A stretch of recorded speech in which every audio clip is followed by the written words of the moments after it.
পড়িয়েছিলাম মনে আছে?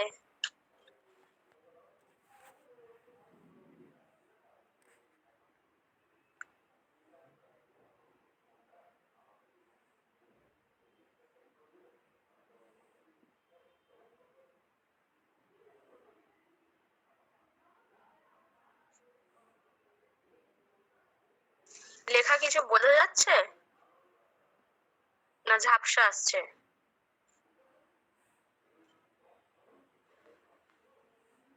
বলো, কেউ একটু দেখে বলো যে স্ক্রিনে যে লেখাটা আসছে তোমরা কি কিছু দেখতে পাচ্ছ না ঝাপসা আসছে? হ্যাঁ ম্যাম, বোঝা যাচ্ছে। আচ্ছা, মোটামুটি একটু আধটু বোঝা গেলে হবে। আমি তো মোটামুটি তোমাদের মুখে ব্যাখ্যা করে করে বলে দেব। দেখো, এখানে রাধাকৃষ্ণনের 10টা বইয়ের নাম আমি তোমাদের এখানে দিয়েছি। তার মধ্যে যেগুলো খুব ইম্পর্টেন্ট সেগুলো একটু মুখে বলে দিচ্ছি, শুনে নাও। একদম 1 নম্বরে যেটা আছে, the idealistic view of life, the Hindu view of life, the principal Upanishad, recovery of faith. দেখবে এই বইটা তো খুবই আসে, রিকভারি অফ ফেথ। তারপরে আসে eastern religion and western thought, search for truth. এগুলো মোটামুটি পরীক্ষার জন্য খুব ইম্পর্টেন্ট। বাকি নামগুলো দেখে রাখবে। আচ্ছা, রাধাকৃষ্ণনের পুরো নাম কি? সর্বপল্লী রাধাকৃষ্ণন। তোমরা সবাই জানো যে তিনি 5 সেপ্টেম্বর জন্মেছিলেন। আচ্ছা, এই দিন কি পালন করা হয়, কি দিবস হিসেবে? Teachers day. হ্যাঁ, তো 5 সেপ্টেম্বর ওনার জন্মদিন উপলক্ষেই মেনলি টিচার্স ডে হিসেবে পালিত হয়। আর ইনিও দক্ষিণ ভারতে জন্মেছিলেন। দক্ষিণ ভারতে তিরুতান্নি বলে একটা জায়গা, সেখানে উনি জন্মেছিলেন। আচ্ছা, এইগুলো একটুখানি তোমরা মানে ইনফরমেটিভ কোয়েশ্চেনের জন্য একটু মনে রাখবে। তিনি বলছে he was the first vice president, প্রথম তিনি উপরাষ্ট্রপতি ছিলেন। আর সেকেন্ড প্রেসিডেন্ট ইন ইন্ডিয়া, তিনি ভারতের দ্বিতীয় প্রেসিডেন্ট ছিলেন এবং ভাইস প্রেসিডেন্ট হিসেবে তিনিই প্রথম, মানে স্বাধীন ভারতে। আর তিনি ভারত রত্ন এই সম্মানে ভূষিত হয়েছিলেন 1954 সালে। আচ্ছা, he was also considered as Indian nationalist leader. তিনি একজন জাতীয়তাবাদী সংগ্রামী হিসেবেও পরিচিত। এছাড়াও তিনি আর একটা কারণে তিনি খুব ফেমাস, বলছে যে তিনি মাত্র 20 বছর বয়সে, তখন তিনি এমএ পড়তেন। মেনলি ওনার এমএরই একটা থিসিস পেপার, আমাদের যেরকম স্পেশাল পেপার থাকে না, ওরকম উনি এমএ তে লিখেছিলেন। সেই পেপারটার নাম ছিল the ethics of Vedanta and its metaphysical presupposition. তো এটা একটা জার্নাল, যেটা ইন্টারন্যাশনাল জার্নাল অফ এথিক্স, এখানে পাবলিশ হয়েছিল। সেটা তিনি মাত্র 20 বছর বয়সে লিখেছিলেন এবং এটা খুব বিখ্যাত একটা জার্নাল। মানে এখনো আমাজন বা এতে তোমরা যদি খোঁজো, মানে যেটা হয় না ভীষণ পরিমাণে সেল হয় এরকম দেয়া থাকে, তো সেরকম প্রচুর লোকজন এটা পড়ে। খুব বিখ্যাত একটা এটা আর্টিকেল, বই নয় কিন্তু। আর তিনি আরেকটা কারণে খুব বিখ্যাত ছিলেন, বলছে he was popularly known for reconciliation of finite aspect of human being and infinite aspect of human being। তিনি এই যে তিনি বলেছিলেন যে মানুষের মধ্যে 2 রকম সত্তা আছে, একটা অসীম সত্তা এবং একটা সসীম সত্তা। এই দুটো সত্তার মধ্যে একটা সমন্বয় দেখিয়েছিলেন খুব সুন্দরভাবে, যে শুধু অসীম সত্তা নিয়ে একটা সম্পূর্ণ মানুষ হয় না, যেমন তেমনি শুধু অসীম নিয়েও একটা মানুষ সম্পূর্ণ হতে পারে না। তো তার জন্য এই 2 রকম সত্তাই প্রয়োজন।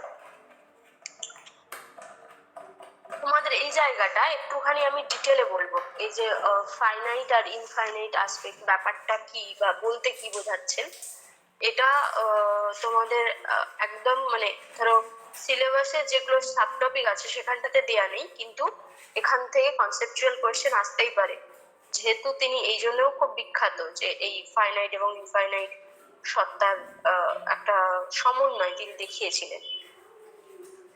আচ্ছা, তার আগে তোমাদের বলে রাখি যে তিনি ভীষণভাবে কিন্তু স্বামী বিবেকানন্দ এবং বেদান্ত দর্শনের প্রতি তার গভীর আগ্রহ ছিল, এবং এই আর্টিকেলটার নাম যেটা বললাম, দ্য এথিক্স অফ বেদান্ত, শুনেই বুঝতে পারছো যে তার বেদান্ত চর্চার প্রতি গভীর আগ্রহ ছিল। এবং তিনি স্বামী বিবেকানন্দের অলমোস্ট সব বই, মানে ওনার জীবনীতে এরকম পাওয়া যায় যে তিনি বিবেকানন্দের বইও একদম খুঁটিয়ে খুঁটিয়ে পড়তেন। সুতরাং তিনি মানে বেদান্ত ফিলোসফি এবং বিবেকানন্দ থেকে ভীষণভাবে প্রভাবিত। তো তার ফিলোসফিতেও এই মানে এই ছাপটা পাওয়া যায়।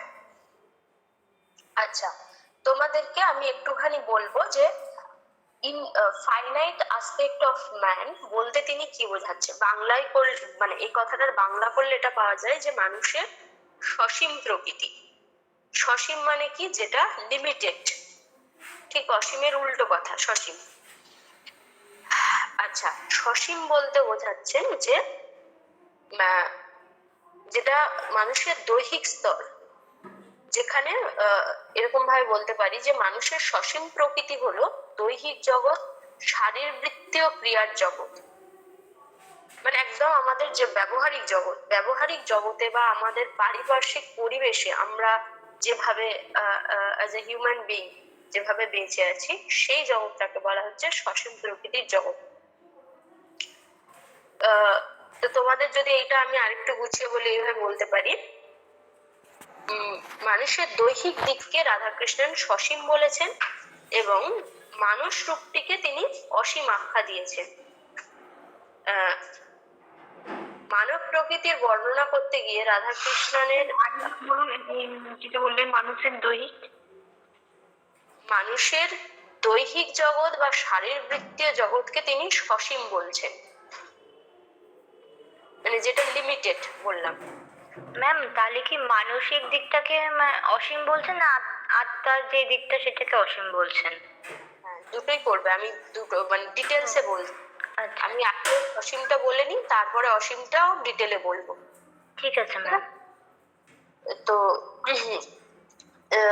তিনি মানসিক দিকটাও বলবেন, আধ্যাত্মিক দিকটাকেও অসীমের মধ্যেই ফেলবেন, সেটা আমি বলছি। আচ্ছা, তো মানব প্রকৃতির বর্ণনার ক্ষেত্রে রাধাকৃষ্ণনের যে দৃষ্টিভঙ্গি, সেখানে বলা হচ্ছে যে প্রখর বাস্তবতাবোধ এবং চিন্তার ভারসাম্য দেখতে পাওয়া যায়। তিনি বলছেন যে শেষ পর্যন্ত মানুষ এক অধ্যাত্ম সত্তা, মানে স্পিরিচুয়াল বিং, সেটা ঠিকই। এ কথাটা যেমন সত্য, তেমনি এটাও মানতে হবে যে মানুষের মধ্যে দেহ আছে, বা তার একটা প্রত্যেক দিনের অভিজ্ঞতার একটা মূল্য আছে। তাই তিনি জড় জগৎকে কোনোভাবে অস্বীকার করেননি।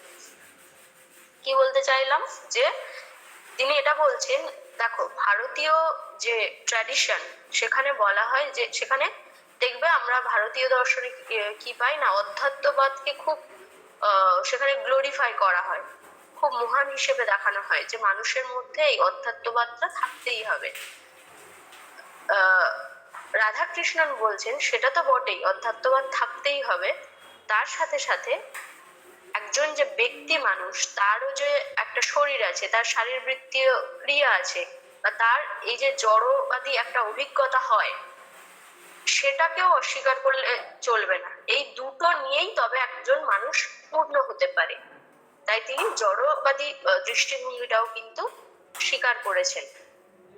যদি তোমাদের পরীক্ষায় আসে যে রাধাকৃষ্ণনের যে ফিলোসফি, সেটা কি শুধুমাত্র স্পিরিচুয়াল বেসড ফিলোসফি, তার উত্তর হবে কিন্তু যে নয়। সেখানে স্পিরিচুয়ালিটির কথাও বলা হয় এবং মেটেরিয়ালিস্টিক পয়েন্ট অফ ভিউকেও স্বীকার করা হয়, ঠিক যেমন তোমরা অরবিন্দের ফিলোসফিতে পাবে, ঠিক এই এই এই পয়েন্টটা পাবে অরবিন্দের ফিলোসফিতেও আছে। আচ্ছা, তোমাদের এই জায়গাটা আরেকটুখানি আমি বলছি যে ফাইনাইট অ্যাসপেক্ট বলতে আরো কি বোঝাচ্ছে। বলছে মানুষের দেহ ও দেহ সংশ্লিষ্ট প্রক্রিয়াগুলো নিয়েই মানুষের সসীম প্রকৃতি গড়ে উঠেছে। রাধাকৃষ্ণন মানব প্রকৃতির সসীম অংশটিকে জৈবিক মানুষ, প্রাকৃত মানুষ, দেহগত মানুষ বা অভিজ্ঞতালব্ধ মানুষ ইত্যাদি নামে অভিহিত করেছেন। তাহলে আরেকবার একটু বলবেন? হ্যাঁ বলছি। এই যে ফাইনাইট অ্যাসপেক্ট অফ ম্যান বা মানুষের সসীম সত্তা বলতে রাধাকৃষ্ণন বলছেন যে সেটা হলো জৈবিক মানুষ, প্রাকৃত মানুষ। প্রাকৃত মানে কি, যে প্রকৃতি থেকে প্রাকৃত বলছে, যে মানে সে একজন ন্যাচারাল বা নেচারের মধ্যে অন্তর্গত একটা এন্টিটি বা নেচারের মধ্যে অন্তর্গত একটা সত্তা, সেখান থেকে বলা হচ্ছে প্রাকৃত মানুষ। মানে জৈবিক মানুষ, প্রাকৃত মানুষ, দেহগত মানুষ, অভিজ্ঞতালব্ধ মানুষ ইত্যাদি নামে তিনি অভিহিত করেছেন। ঠিক আছে? আর এটা প্রত্যক্ষ অভিজ্ঞতার দ্বারা জানা যায়। আমরা প্রত্যেক দিনের যে আমাদের জ্ঞান হচ্ছে, আমরা একে অপরের প্রতি একরকম আচরণ করছি, পরিবেশের প্রতি একরকম আচরণ করছি, মানে আমাদের ডে টু ডে লাইফের যে এক্সপেরিয়েন্স, সেই অভিজ্ঞতা থেকেই আমরা মানুষের সসীম সত্তাকে জানতে পারি। ঠিক আছে? এবারে তোমরা এবার যেটা জিজ্ঞেস করছিলে যে ইনফাইনাইট অ্যাসপেক্ট অফ ম্যান বলতে কি বোঝাচ্ছে। ইনফাইনাইট মানে কি, সেটা অসীম, যার সীমা নেই, লিমিটলেস। উনি বলছেন যে দেহ বিশিষ্ট ব্যক্তির মধ্যে এই সচেতনতা কাজ করে যে তার মধ্যে দৈহিক স্তরকে অতিক্রম করে এগিয়ে যাওয়ার ক্ষমতা রয়েছে। মানে এই যে হিউম্যান বিং, সে আর 5টা বিং এর থেকে আলাদা কেন? মানে যদি সহজভাবে বলি, দেখো অ্যানিম্যালের সাথে মানুষের তো একটা পার্থক্য রয়েছে। অ্যানিম্যাল কি শুধুমাত্র তার দেহ বা শারীরবৃত্তীয় যে প্রক্রিয়া তার মধ্যেই সে সীমাবদ্ধ, কিন্তু মানুষ কি, সে তার যে শুধু দৈহিক যে ক্রিয়াকর্ম, সেটার থেকেও সে কিন্তু উন্নত স্তরে উঠতে পারে। ওই জন্য বলছে যে দেহ বিশিষ্ট ব্যক্তির মধ্যে এই সচেতনতা কাজ করে যে সে তার দৈহিক স্তরকে অতিক্রম করে আরো এগিয়ে যেতে পারে। এবং সেই এগিয়ে যাওয়ার পথটা কি না, বলছে আত্ম অতিক্রমণের পথ, বা প্রত্যেকটা মানুষের মধ্যে আত্ম অতিক্রমণের শক্তি আছে, যেটাকে ইংরেজিতে বলা হয় সেলফ ট্রান্সেন্ডেন্স। মানে আমাদের প্রত্যেকের মধ্যে যেটুকু ক্ষমতা আছে সেটুকু একটা সুপ্ত অবস্থায় থাকে, অর্ধেক ক্ষমতা আমরা নিজেরাই বুঝতে পারি না, কিন্তু প্রত্যেকটা মানুষ চাইলে সে যেরকম ধরনের মানুষ, তার থেকে সে আরো উচ্চ স্তরে পৌঁছাতে পারে। এই যে সেলফটাকে আরো উত্তরণের পথে নিয়ে যাওয়া, এটাকেই বলা হচ্ছে আত্ম অতিক্রমণ। তো যেটা ইনফাইনাইট অ্যাসপেক্ট মানুষের, সেটা হচ্ছে কি না, সেখানে মানুষ ক্রমাগত তার স্তরকে উত্তরণ করতে পারে, এবং এটা অবশ্যই অসীম যে স্তর সেটার থেকে উন্নত মানের, এটা আরো উঁচুতে। বলছে এই অন্তর্নিহিত শক্তি এবং ইচ্ছা দিয়েই মানব প্রকৃতির অসীমতা রচিত হয়। তাহলে অসীমের দিকটা কি, যদি সহজ করে বলা যায়, যে অসীমের দিকটা যেটা হচ্ছে মানুষের স্পিরিচুয়াল দিকটা, যেখানে যদি তুমি বলো যে সেখানে মেনলি মানে আমাদের কোন দিকগুলো কাজ করে, এদিকে যদি বডি থাকে তাহলে অসীমের দিকে থাকবে সোলের কনসেপ্ট, আত্মার কনসেপ্ট, যেখানটাতে মানুষ তার অন্তর্নিহিত যে ক্ষমতাগুলো আছে সেগুলোকে অতিক্রম করে আরো উপরের দিকে উঠতে পারে। এটাই হচ্ছে মানুষের ইনফাইনাইট অ্যাসপেক্ট। বলছে মানব সত্তার গভীরে বুদ্ধির তুলনায় আরো গভীর কিছু আছে যা পরম শক্তির সাথে সাদৃশ্যযুক্ত। আমরা তো ভাবি, মানে আমরা সাধারণ মানুষ, আমরা ভাবি যে যে মানুষের বুদ্ধিমত্তা যত বেশি সে তত বেশি সাকসেসফুল, বা কি বলবো, সে অনেক বেশি এগিয়ে যেতে পারে, উঁচুতে উঠতে পারে, এগুলো তো বলি। তো রাধাকৃষ্ণন বলছেন না, বুদ্ধিটাই আলটিমেট নয়, বুদ্ধির থেকেও অনেক বেশি বড় কিছু আছে মানুষের গভীরে। সেটা কি না, যে আত্মিক দিকটাকে যদি বেশি করে উন্নতি করা যায়। তো এখানে বলা হচ্ছে যে আমাদের নান্দনিক, ধর্মীয়, নৈতিক এই সমস্ত ক্রিয়ার মধ্যে আমাদের অসীমতা প্রকাশ পায়। মানে বলছো এই যে আমাদের উত্তরণটা হয় যে আমরা যেরকম স্তরের মানুষ ছিলাম সেখান থেকে আমরা বেটার হিউম্যান বিং হলাম, তো সেগুলো প্রকাশ পাবে কিভাবে বা আমরা বুঝবো কি করে? বলছে যে তার নান্দনিক দিক, তার ধর্মীয় দিক, তার নৈতিক দিক বা তার ক্রিয়াকর্ম, এখান থেকেই তার অসীমতাটা প্রকাশ পায়। যেমন উদাহরণ হিসেবে বলা যায় কি, যারা নিজের ক্ষতি করেও অন্যের উপকার করতে চায়, যেটা তোমরা এথিক্সে পড়েছো যে এই ধরনেরও মানুষ থাকে, যারা কিনা অনেক সময় শুধু অন্যের হাসিটা দেখার জন্য বা অন্যের মানে অন্য মানুষটা যাতে বিপদে না পড়ে সেটা দেখার জন্য অনেক সময় মানুষ নিজের ক্ষতিটা মেনে নেয়। তো এই যে দিকগুলো, এগুলো কি বলে যে মানব সত্তার একটা উচ্চতর দিক, মানে সে যে স্তরে ছিল সেখান থেকে যেন সে আরেকটুখানি এগিয়ে গেল। তারপরে এই যে নান্দনিক দিক বলছে, নান্দনিক দিকটা কিরকম? যখন তুমি সূর্যাস্ত দেখে সেটা খুব মন ভরে প্রশংসা করতে পারছো বা তোমার অনুভূতির সাথে এক করতে পারছো যে তোমার এতটা ভালো লাগা হচ্ছে। মানে ধরো তোমরা কেউ পুরীর সমুদ্রে গেছো, সেখানে দাঁড়িয়ে দাঁড়িয়ে সানসেট দেখছো, তো অসীম একটা ভালো লাগা, সেখানে কোনো লাভ ক্ষতি কোনো রকম কিছু হিসেব নিকেশ নেই, শুধুই ভালো লাগা। তো বলছে এই সমস্ত যে দিক মানুষের, এগুলোই অ্যাকচুয়ালি মানুষের অসীমতাকে প্রকাশ করে। যে মানুষ নিজের কি বলবো সুবিধা অসুবিধা লাভ ক্ষতি এগুলোর বাইরে বেরোতে পারে না, সে কোনো কিছু দেখে ভীষণ প্রশংসা করতে পারে না, বা তার এই যেটাকে নান্দনিক বা অ্যাস্থেটিক সেন্স বলা হয়, এগুলো গড়ে ওঠে না। এগুলোই হচ্ছে পার্থক্য করে যে একজনের মধ্যে কতটা অসীমতা আছে কতটা নেই।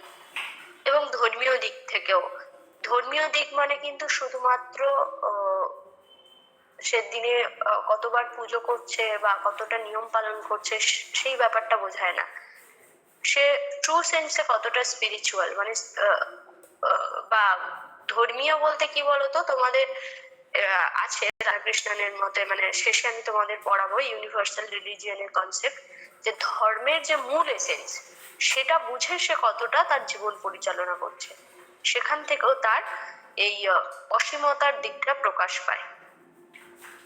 ঠিক আছে, এটাই মোটামুটি ওনার মতে ফাইনাইট আর ইনফাইনাইট অ্যাসপেক্টের নেচার।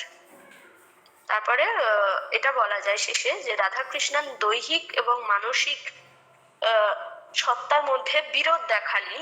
তিনি এটা বলেননি যে এটা ভালো এটাই দরকার বা এটা খারাপ, এরকম ভাবে উনি কোনো লেবেল করছেন না। উনি বলছেন যে এই দুটো সত্তার মধ্যে কোনো বিরোধ নেই বা একে অপরের বিপরীত ধর্মীয় নয়, তিনি এই দুটো সত্তার মধ্যে মূলত সমন্বয় করতে চেয়েছেন, যে দৈহিক থেকে আত্মিক সত্তা বিচ্ছিন্ন কিছু নয় এবং একে অপরের ছাড়া ইনকমপ্লিট। মানে একটা মানুষ শুধু ইনফাইনাইট অ্যাসপেক্ট নিয়ে বাঁচতে পারে না, আবার শুধু ফাইনাইট অ্যাসপেক্ট নিয়ে বাঁচলে সে ওই পশুর মতো ওরকম একটা জীবন পেল, কিন্তু উন্নত মানুষ হলো না। সেই জন্য কোথাও এই দুটো সত্তাই দরকার। ঠিক আছে, বুঝেছো?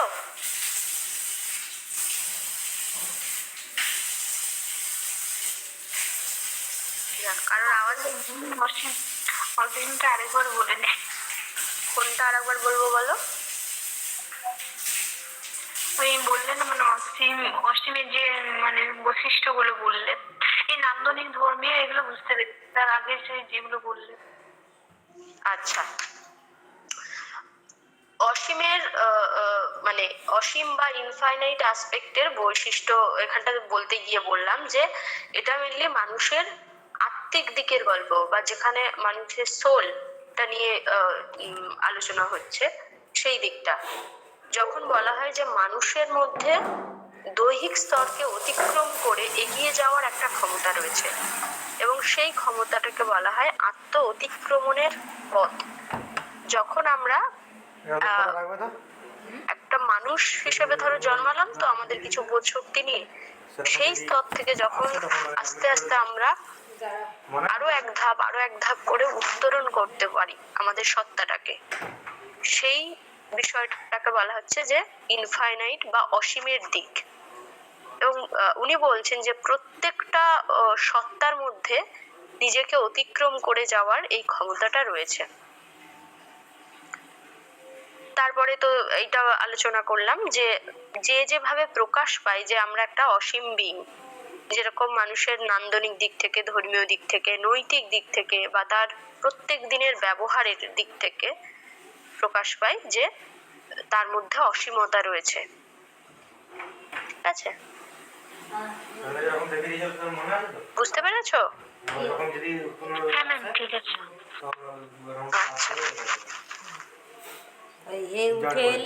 আরো তোমাকে সহজ করে আরো একটা লাইন বলতে পারি যে ধরো আমাদের প্রত্যেকের মধ্যে অনন্ত সম্ভাবনা আছে, তো সেই সম্ভাবনাগুলোকে আমরা যখন উপলব্ধি করতে পারি এবং সেই সম্ভাবনাগুলোকে যখন আমরা প্রকাশ ঘটাতে পারি, সেটাই হচ্ছে অসীমের দিক।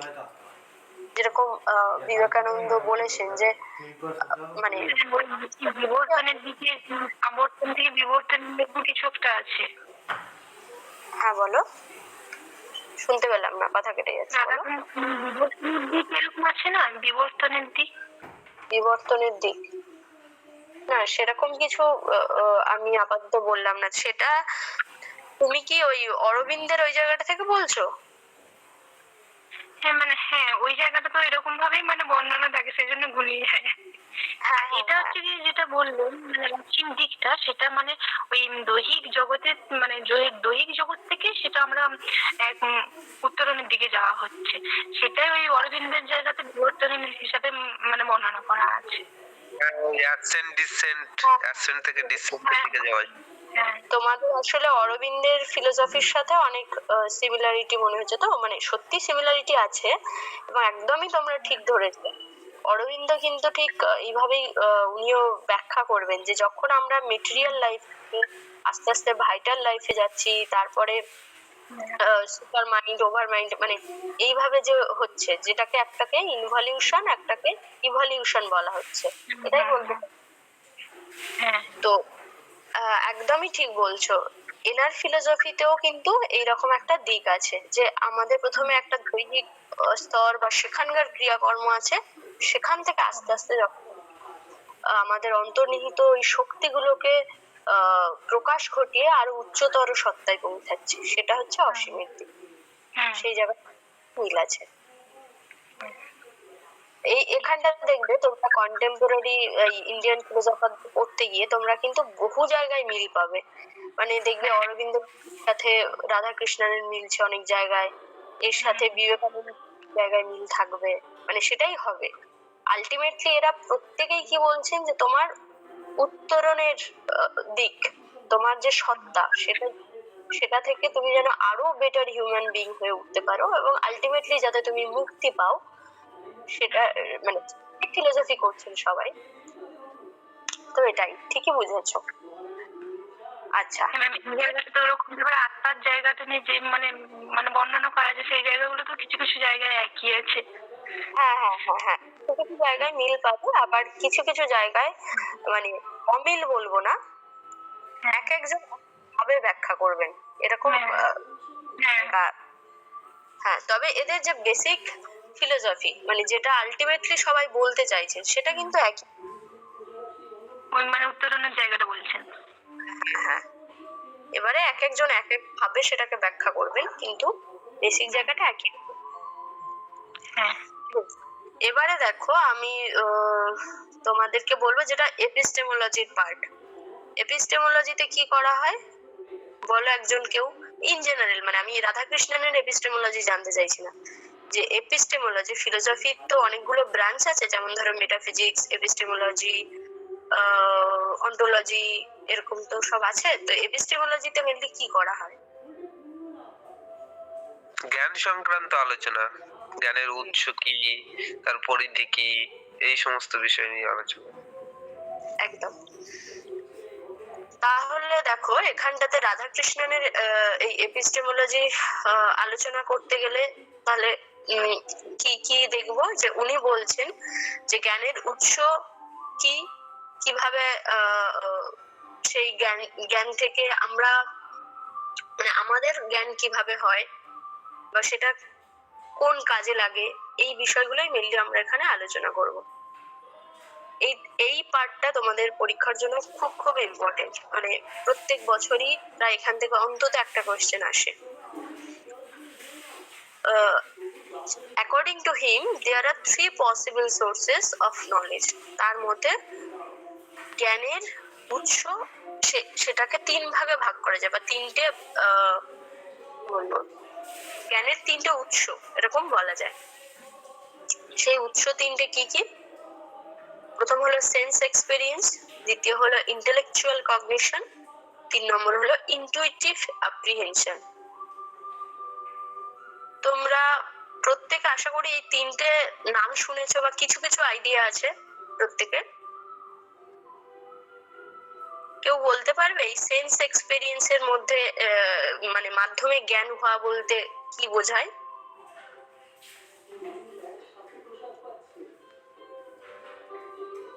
এই ইন্দ্রিয় অভিজ্ঞতার মাধ্যমে যে জ্ঞানগুলো আমাদের হয়। হ্যাঁ, যেমন একটা example। যেমন আমি টেবিলকে দেখছি, তো আমার সামনে টেবিলের উপরে একটা বই আছে। আচ্ছা, এই জ্ঞান কি ভ্রান্ত হতে পারে? হ্যাঁ, ভ্রান্ত হতে পারে। দড়িকে তো আমরা অনেক সময় সাপও দেখি। দেখো, উনি এটাই বলছেন যে সেন্স এক্সপেরিয়েন্স বা ইন্দ্রিয়ের মাধ্যমে যে জ্ঞান হয়, সেই জ্ঞান কিন্তু ভ্রান্ত হতে পারে। ইন্দ্রিয়ের মাধ্যমে জ্ঞান হওয়া মানে ষষ্ঠ ইন্দ্রিয়কে বোঝানো হচ্ছে, যে 5 সেন্স অর্গান আর একটা হচ্ছে আমাদের ইন্টারনাল অর্গান। ইন্টারনাল মানে হচ্ছে মাইন্ড। তো এই সবটা মানে 5টা ইন্দ্রিয়, চক্ষু, কর্ণ, জিহ্বা, নাসিকা, ত্বক, এই 5টা ইন্দ্রিয় এবং মন, এর মাধ্যমে যখন আমাদের জ্ঞান লাভ হচ্ছে সেটা হচ্ছে সেন্স এক্সপেরিয়েন্স বা ইন্দ্রিয়লব্ধ জ্ঞান। আচ্ছা, তোমাদের এখানটাতে না যে পয়েন্ট পয়েন্ট গুলো করে লেখা আছে, এখানে কিছু মিলিয়ে মিশিয়ে লেখা আছে, যে পরপর শুধু সেন্স এক্সপেরিয়েন্সের বর্ণনা দেয়া আছে, তারপর ইন্টেলেকচুয়াল, তারপর ইনটিউটিভ, এরকমটা না, একটু মিলিয়ে মিশিয়ে লেখা আছে। তোমরা একটুখানি পড়লেই বুঝতে পারবে। তোমাদের আমি এই যেগুলো ইম্পর্টেন্ট সেরকম জায়গাগুলো আমি মোটামুটি এখানে লিখেছি, আর ব্লু কালারে হাইলাইট করেছি। সেগুলো একদম মানে অবশ্যই করে মনে রাখবে। যেগুলো পরীক্ষার জন্য খুব ইম্পর্টেন্ট সেগুলো আমি ব্লুতে লিখে দিয়েছি, পরে এটা বোল্ড করে দেবো। যাই হোক, পুরোটা বুঝে যাবে তোমরা। So Radhakrishnan feels that sense experience and intellectual cognition cannot give the knowledge of reality, although in practical life they are useful sources of knowledge. এই যে 1 এবং 2 সেন্স এক্সপেরিয়েন্স এবং ইন্টেলেকচুয়াল কগনিশন, যেটা বুদ্ধিলব্ধ জ্ঞান বলা হচ্ছে, মানে যেটাকে তোমরা অনেকখানি রিজন বেসড বলতে পারো। যেরকম তোমরা ফিলোসফিতে মানে ওয়েস্টার্ন ফিলোসফিতে পড়ে হচ্ছে অভিজ্ঞতাবাদী একটা। ইন্টেলেকচুয়াল কগনিশনটা তোমরা বুদ্ধিবাদী সম্প্রদায়ের ওই দৃষ্টিভঙ্গি হিসেবে দেখতে পারো, আর সেন্স এক্সপেরিয়েন্সের জায়গাটা যেটা অভিজ্ঞতাবাদীদের দৃষ্টিভঙ্গি, সেই জায়গা থেকে দেখতে পারো। তো রাধাকৃষ্ণন বলছেন যে যদিও এই সেন্স এক্সপেরিয়েন্স এবং ইন্টেলেকচুয়াল কগনিশন দুটোই আমাদের প্রত্যেকদিন জীবনের জন্য খুব গুরুত্বপূর্ণ। হ্যাঁ, সেন্স এক্সপেরিয়েন্স এবং ইন্টেলেকচুয়াল কগনিশন এই দুটোই আমাদের প্রত্যেক দিনের জীবনে যেভাবে জ্ঞান লাভ করি তার জন্য কিন্তু বেশ গুরুত্বপূর্ণ। এইভাবেই অ্যাকচুয়ালি আমরা জ্ঞান লাভ করি, কিন্তু এই দুটো পথেই আমরা রিয়েলিটি সম্বন্ধে অ্যাবসলিউট কিছু জ্ঞান অর্জন করতে পারবো না। মানে যেটা বলি না, অ্যাজ এ হোল, রিয়েলিটি সম্বন্ধে অ্যাজ এ হোল এরকম কিছু জ্ঞান লাভ আমরা করতে পারবো না, বা রিয়েলিটির প্রকৃত স্বরূপ সম্বন্ধে জানতে গেলে এই দুটো যে উপায় সেটা কিন্তু পর্যাপ্ত নয়। He thinks that both are inherently limited in nature and in a sense even defective. বলছে কেননা এই যে দুটো উপায়, ইন্দ্রিয়ের মাধ্যমে পাওয়া জ্ঞান এবং বুদ্ধির মাধ্যমে পাওয়া জ্ঞান, দুটোই কিন্তু কি করে না লিমিটেড বা সীমায়িত। এরা বস্তুর প্রকৃত স্বরূপ সম্পর্কে জ্ঞান দিতে পারে না, কেননা এদের আর একটা আসপেক্ট আছে, যেটা তো প্রথমেই আমি তোমাদের জিজ্ঞেস করলাম যে ভ্রান্ত জ্ঞান হয় কিনা। তো সত্যি তো আমাদের ভ্রম জ্ঞান হয়, আমরা তো দড়িকে সাপ বলে মনে করি। সুতরাং যেহেতু আমাদের ভ্রান্ত জ্ঞান হওয়ার সম্ভাবনা থাকে, সেহেতু আমরা এই উপায়কে বা এই পথকে কখনোই চোখ বন্ধ করে ভরসা করতে পারি না। বিশেষ করে যখন আমরা এরকম অ্যাবসলিউট কিছুর জ্ঞান পেতে চাইবো, যেখানে আমাদের হয়তো সরাসরি যাচাই করার উপায় নেই, তাহলে আমরা কি করে বুঝবো যে সেই জ্ঞানটা আমাদের সত্যিই জ্ঞান হলো নাকি এরকম ভ্রান্ত জ্ঞান হলো। তো সেই জন্য বলা হচ্ছে যে সেন্স এক্সপেরিয়েন্স এবং ইন্টেলেকচুয়াল কগনিশন, এই দুটোর মধ্যে দিয়ে আমাদের প্রকৃত সত্তার জ্ঞান কখনোই সম্ভব হয় না, কেননা এদের এই ডিসিভ করা বা কোনো বিষয়ে ভ্রান্ত জ্ঞান হওয়ার একটা পথ খোলা থাকে। আর একটা ইম্পর্টেন্ট কথা বলা হচ্ছে যে the sense experience and intuition know things without the medium of anything. আচ্ছা, ইনটিউশনের ব্যাপারটা আমি তো পরে আলোচনা করবো ডিটেলে। সেন্স এক্সপেরিয়েন্সের আর একটা মানে অন্যতম গুরুত্বপূর্ণ বৈশিষ্ট্য হলো যে যখন আমাদের জ্ঞান লাভ হয় ইন্দ্রিয়ের মাধ্যমে, তখন আমাদের অন্য কোনো মাধ্যমের দরকার হয় না। সেই জন্য এটা হচ্ছে ডিরেক্ট এবং মাধ্যম ছাড়াই। যখন ধরো তোমার চক্ষুর ইন্দ্রিয়ের সাহায্যে তুমি টেবিলকে প্রত্যক্ষ করছো, টেবিলের জ্ঞান হচ্ছে, এর মাঝে অন্য কোনো জ্ঞানের আর দরকার হয় না।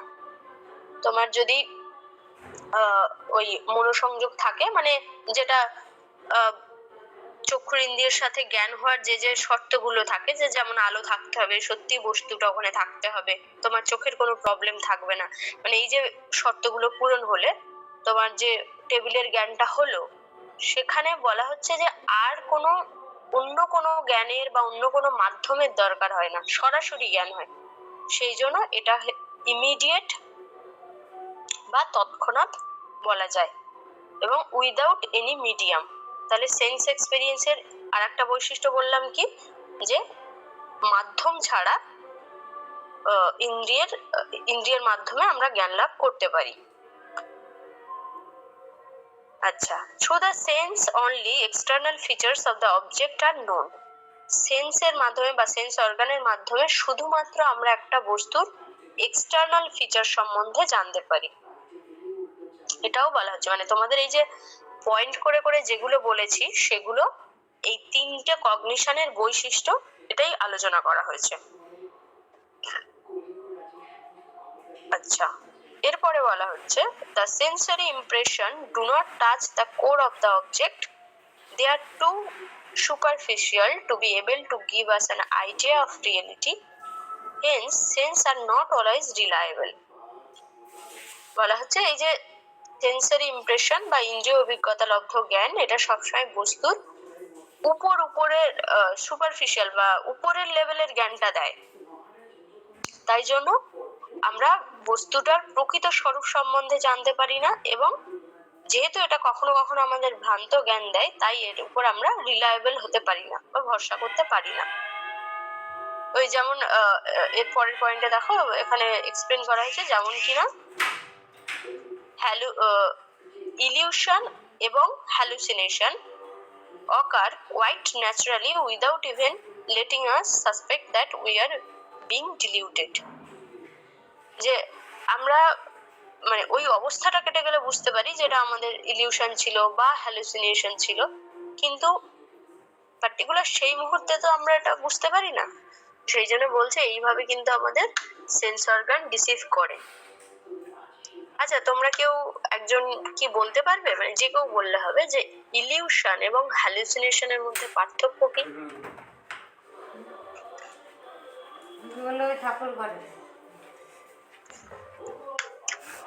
বলো, কেউ একটু চেষ্টা করো, যা মনে আসছে বলো।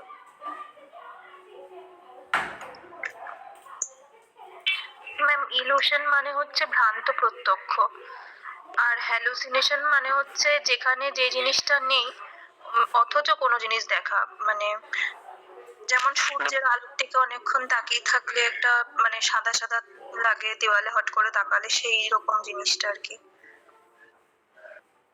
হ্যাঁ, কিছুটা হয়েছে। দেখো, ইলিউশনে প্রথমত এটা হয় যে সেখানে তুমি কিছু অন্তত দেখলে, মানে যেটা তুমি রজ্জুতে সর্পভ্রম হচ্ছে, সেখানে কিন্তু তুমি দড়িটাকে দেখছো, মানে কিছু একটা বস্তু আছে, একদম একদম যে কিছুই নেই, একদম ফাঁকা জায়গায় তুমি সাপ দেখছো সেরকমটা নয়। শুধু যে বস্তুটা যা সেই রূপে তোমার প্রত্যক্ষ হচ্ছে না, অন্য রূপে প্রত্যক্ষ হচ্ছে, সেটা হচ্ছে ইলিউশন। যে যদি আমি সহজ বাংলায় বলি, যে একটা বস্তুকে ভুলভাবে অন্য বস্তু হিসেবে দেখা। আর হ্যালুসিনেশনে কি হচ্ছে, যেখানে বস্তুটা আদৌ নেই তাও তুমি দেখতে পাচ্ছ যে বস্তুটা সেখানে আছো, মানে আছে। যেমন খুব একটা ফেমাস এক্সাম্পল দিই, তুমি 3 ঘন্টা ধরে একটা হরর মুভি দেখেছো, বা বাইরে খুব বৃষ্টি বৃষ্টি হচ্ছে, বাজ পড়ছে, ঘরের ভেতরে তুমি ভূতের গল্প শুনছো বাড়ির কারোর থেকে, বা একসাথে বসে, তারপরে তুমি যখন একা একা বাথরুম যাচ্ছ, তো তুমি ওই অনেকক্ষণ ধরে ওটা শুনছিলে বা দেখছিলে, তারপরে যখন তুমি বাথরুমে যাচ্ছ, তোমার মনে হচ্ছে যে হ্যাঁ সত্যি তো ওখানে দাঁড়িয়ে আছে, দিয়ে তুমি চিৎকার করে উঠলে। এটা হচ্ছে হ্যালুসিনেশনের এক্সাম্পল, যেখানে বস্তুটা আদৌ নেই, বা সে তারপরে গিয়ে তুমি লাইট জ্বালালে, দেখলে যে না কিছু নেই, আসলে তুমি খুব গভীর ভাবে শুনছিলে অ্যাটেনশন দিয়ে, তারপরে কোথাও তুমি ভাবছিলে যেন ওখানে আছে, বা ওখানে কি বলবো, ওরকম একটা আলো আধারিত ওরকম একটা কিছু তোমার মনে হচ্ছিল, ইমাজিন করে ফেলেছিলে, তারপরে আলো জ্বালালে বা বাড়ির লোককে ডাকলে, দেখলে যে আসলেই ওখানে কোনো বস্তু নেই। এই এক্সাম্পলটা হচ্ছে হ্যালুসিনেশন।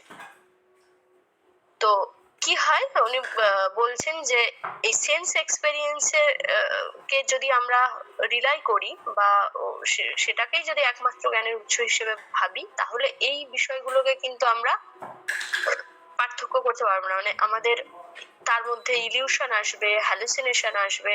সুতরাং একটা বস্তু সম্বন্ধে প্রকৃত জ্ঞান লাভের জন্য এটা একমাত্র পথ হিসেবে আমরা কখনোই বেছে নিতে পারি না, কেননা ইন্দ্রিয় আমাদের প্রতারিত করে বিভিন্ন সময়। আচ্ছা, এরপরে বলা হচ্ছে, thus he feels that although sense impression is otherwise useful, they cannot give the knowledge of reality. এটাই বললাম। আচ্ছা, এই এতক্ষণ পর্যন্ত মোটামুটি যা তোমাদের বৈশিষ্ট্য আলোচনা করলাম, সেটা ইন্দ্রিয় লব্ধ যে জ্ঞান সেটার। এরপরে তোমাদের বলছি ইন্টেলেকচুয়াল কগনিশনে কি হয়। The intellectual cognition also is unable to give us the knowledge of reality. বুদ্ধিলব্ধ যে জ্ঞান, সেখানেও এটা হয় যে রিয়েলিটি সম্বন্ধে সম্পূর্ণ জ্ঞান আমাদের সম্ভব হয় না। যে intellect is not primary or original. Intellect এমন একটা বিষয়, সেটা একদম প্রাথমিক বা মূল জ্ঞান লাভের বিষয় এটা বলতে পারি না। তোমাদের জাস্ট আমি একটুখানি বোঝানোর জন্য বলেছিলাম যে এটা ভাবতে পারো যে বুদ্ধিলব্ধ জ্ঞান, বা যেমন বুদ্ধিবাদীরা এক্সপ্লেন করে, তার থেকে কিন্তু রাধাকৃষ্ণন একটু আলাদা বলবে। ইন্টেলেক্ট মানে শুধুমাত্র বুদ্ধির মাধ্যমে পাওয়া জ্ঞান এরকমটা নয়। ইন্টেলেক্ট এই কাজটা করে, মানে ইন্টেলেক্টের মূল কাজ হচ্ছে অ্যানালিসিস করা। তোমাদের পরীক্ষায় এটা খুব আসে, যে রাধাকৃষ্ণন এই যে বলেছেন সেন্স এক্সপেরিয়েন্স, ইন্টেলেক্ট এবং ইনটিউশন, মানে এই অ্যানালিসিস করা কাজটা কার, তো সেটা কিন্তু সবসময় তার উত্তর হবে যে ইন্টেলেক্ট। এবার এই ইন্টেলেক্টকে বর্ণনা করতে গিয়ে উনি বলছেন যে ইন্টেলেক্ট কিন্তু প্রাইমারি বা অরিজিনাল নয়। সেন্স এক্সপেরিয়েন্সের মাধ্যমে আমাদের কিছু বিষয়ের মানে কিছু ডেটা আসে বা ইন্দ্রিয় উপাত্ত আসে, তারপরে সেটা ইন্টেলেক্ট অ্যানালাইজ করে, মানে বিশ্লেষণ করে, যেটা কি ধরনের জ্ঞান, মানে কিছুটা কান্টের মতো। কান্ট যেভাবে জ্ঞানের জ্ঞান কিভাবে হয় সেই জায়গাটা তোমাদের যদি মনে থাকে তাহলে খুব সহজে তোমরা রিলেট করতে পারবে। আচ্ছা, এই জায়গাটা দেখো আরেকটু, যে it works on material and data supplied by the other sources, hence other source বলতে এখানে সেন্স এক্সপেরিয়েন্স এর কথাই বলা হচ্ছে। Hence, if any view of reality has to base on the intellect, it will have to presuppose not only the intellect but those other sources also. ইন্টেলেক্টের তাহলে কাজ কি, মানে এক্সাক্ট কি করে, যে আদার সোর্স থেকে কিছু উপাত্ত আসে, এখানে আদার সোর্স মানে সেন্স এক্সপেরিয়েন্স এর কথা বলা হচ্ছে। ইন্টেলেক্ট কি করে, ওই ডেটাগুলোকে অ্যানালাইজ করে, তারপরে সে মানে ওই ডেটাগুলো কোন ক্যাটাগরিতে যাবে সেটা ঠিক করে। সেই জন্য ইন্টেলেক্ট কখনো হোলের জ্ঞান দেয় না, সে সব সময় হোল মানে কি সম্পূর্ণ কিছু, সেটাকে তো হোল বলা হচ্ছে। তো ওই জন্য সম্পূর্ণ সত্তার জ্ঞান দেয়া কিন্তু ইন্টেলেক্টের কাজ নয়। ইন্টেলেক্ট সবসময় বিশ্লেষণ করে, ওটাই তার মূল কাজ। তাহলে intellectual studies both the outer and the inner aspect of object, কিন্তু ইন্টেলেক্ট এটা করে যে একটা অবজেক্টের মানে বাইরের যে অ্যাসপেক্ট সেটারও অ্যানালিসিস করে, এবং তার যে আউটার অ্যাসপেক্ট মানে ইনার অ্যাসপেক্ট তারও বিশ্লেষণটা করে। আমরা কিন্তু সেন্স এক্সপেরিয়েন্সে পড়েছিলাম শুধুমাত্র ওটা সুপারফিশিয়াল বা আউটার এক্সপ্রেসের মানে সেই সম্বন্ধে জ্ঞানটা দেয়। আর ইন্টেলেক্ট কি করছে, আউটার এবং ইনার দুটো অ্যাসপেক্ট থেকে কিন্তু অ্যানালিসিসটা করছে। এই ডিফারেন্স গুলো একটু কেয়ারফুলি খেয়াল রাখবে, বা তোমরা যখন খাতায় লিখবে সুন্দর করে এগুলো বাংলা করে করে পয়েন্ট করে লিখে নেবে। ম্যাম হ্যালো হ্যালো বলো। ম্যাম, বলছি যে ইন্দ্রিয়লব্ধ জ্ঞান থেকে তোমাদের ভ্রান্ত জ্ঞান হওয়ার সম্ভাবনা হতে পারে, ইন্দ্রিয়লব্ধ প্রত্যক্ষ থেকে যেটা, আর বুদ্ধিলব্ধ থেকে তো আমাদের হতে পারে না, মানে ওটা তো পিওর জ্ঞানই দেয় আমাদের। হ্যাঁ, এটাই পড়ছি এখন, দেখো পুরোটা আমরা পড়িনি। হ্যাঁ, যে ইন্দ্রিয় অভিজ্ঞতা থেকে কি ধরনের জ্ঞান পেলাম ওটা তোমাদের বলা আমার কমপ্লিট হয়েছে। এখন পড়ছি ইন্টেলেক্টের, সবে শুরু করলাম, এটা পুরোটা পড়ি, তারপরে আমরা ইন্টুইশন পড়বো, পড়ে আমরা আলোচনা করব। তাহলে কার মাধ্যমে আমরা প্রকৃত জ্ঞানটা পাবো, কে ভুল জ্ঞান দেয়, কে সম্পূর্ণ ঠিক জ্ঞান দেয়, এই আলোচনাটা তাহলে আমরা আরেকটু পড়ার পর করব, ঠিক আছে? আচ্ছা ম্যাম, ঠিক আছে। হ্যাঁ, আচ্ছা, এই পর্যন্ত দেখো কি বললাম, যে intellectual studies both outer and the inner aspect of object. Intellectual কগনিশনে আমরা একটা বস্তুর বাহ্যিক এবং আভ্যন্তরীণ দুটো দিকেরই জ্ঞান পাই। তারপর বলা হচ্ছে the function of intellect according to Radhakrishnan is analysis, যেটা তোমাদের একটু আগে বললাম, যে করা বা বিশ্লেষণ করা। So it fails to grasp the whole nature of the object, সেই জন্য একটা বস্তুর সম্পূর্ণ জ্ঞান দিতে অক্ষম ইন্টেলেক্ট। এরপরে বলা হচ্ছে the whole must be grasped by intuition just alone, তাহলে আমরা একটা বস্তুর সম্পূর্ণ জ্ঞান কিসের মাধ্যমে পেতে পারি? তো উনি বলবেন যে সেটা কেবলমাত্র ইনটিউশনের মাধ্যমেই সম্ভব। ইনটিউশন বলতে যেটা তোমরা বাংলায় বোঝো সজ্ঞা, সেটাকেই রেফার করা হচ্ছে। Intuition reveals to us not just the object but also the state of our consciousness. বলছে ইনটিউশন কি করে, শুধুমাত্র বস্তুটাকেই চেনা এরকমটা না, আমাদের চেতনায় কিরকম প্রতিক্রিয়া হচ্ছে বা রিফ্লেক্ট কেমন হচ্ছে সেই বিষয়টাকেও রিভিল করে বা প্রকাশ করে। In other words, intuition is the awareness of the truth of things by identity. একটা বস্তুর সত্যতা সম্পর্কেও আমাদের জানায় যদি আমরা সজ্ঞা দিয়ে জ্ঞান লাভ করতে পারি। Intuition is the result of fusion of mind and reality. বলছে ইনটিউশনের মধ্যে আমাদের মনের দিকটা যেমন থাকে তেমনি রিয়েলিটির দিকটা থাকে। মানে তোমাদের আগের পয়েন্টে যেটা বললাম, শুধুমাত্র বস্তুটার জ্ঞান দেয় তা নয়, সেই বস্তুটাকে আমরা কিভাবে গ্রহণ করছি সেই সম্বন্ধে আমাদের অ্যাওয়ারনেস দেয়, যে এই বস্তুটা আমার চেতনায় কিভাবে রিফ্লেক্ট হচ্ছে বা কিভাবে প্রতিবিম্বিত হচ্ছে সেই বিষয় সম্বন্ধেও কিন্তু ইনটিউশন জানায়। ওই জন্য বলছে যে ইনটিউশনের মধ্যে মাইন্ড এবং রিয়েলিটি এটার একটা ফিউশন বা মিশ্রণ সেটা আমরা দেখতে পাই। According to him, the general principle of life and logic are the basic assumption of science are all known through intellect. তার মতে যে সাধারণ প্রিন্সিপাল, জীবনের সাধারণ প্রিন্সিপাল গুলো যে এই এই আহ, আহ, কি বলবো, সেটা নৈতিক প্রিন্সিপাল হতে পারে বা আমাদের যে কোনো ধরনের যেটা নর্ম নীতি যাই বলি না কেন, এই প্রিন্সিপাল গুলো এছাড়া লজিক, তাছাড়া সায়েন্সের বিভিন্ন অ্যাজাম্পশন গুলো, এগুলো কিন্তু আমরা ইন্টেলেক্টের মাধ্যমেই জানতে পারি। এটা রাধাকৃষ্ণন বলছেন যে knowledge based on sense experience and logical reasoning is inadequate in nature. Sense এক্সপেরিয়েন্সের মাধ্যমে আমরা যদি লজিক্যাল রিজনিং বা প্রকৃতির জ্ঞান এগুলো পেতে চাই, সেখানে কিন্তু আমরা অপর্যাপ্ত জ্ঞান পাবো।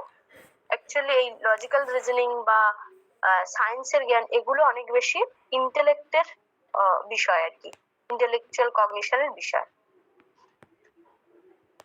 In other words, they are inadequate because they fail to reveal the object of knowledge in fullness.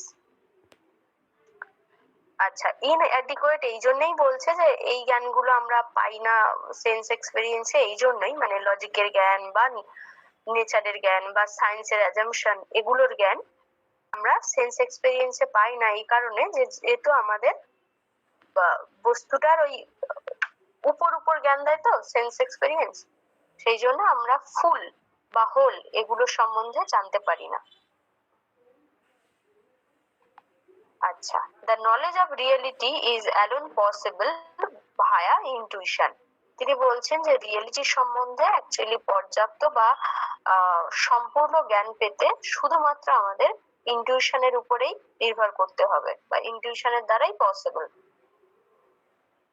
Intuition has an advantage over this because it can apprehend the essence and explore the internal aspect of object.